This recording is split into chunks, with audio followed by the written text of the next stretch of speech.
Sabay-sabay po tayong tumingala. Diyan, kung saan naka-point si Abet. Tumingin kayo sa taas. Dito, dito. Itaas ninyo ang inyong mga cellphone na may flashlight. Mga kababayan, 5 buwan, isang sigaw. Free Duterte now! In 3, 2, 1. Free Duterte now! Free Duterte now!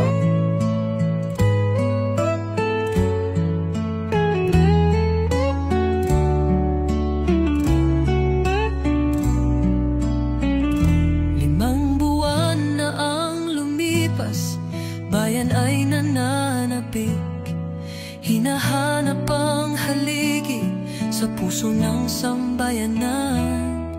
Tunay na nagmahal, tunay na nagmalasakit. Tatay Digong, ikaw ang aming tinig. Iisang layunin, iisang tinig. Kalayaan mo'y aming sigaw, aming hiling. Palayain na si Tatay Digong ngayon na. Boses ng bayan ay nagkakaisa.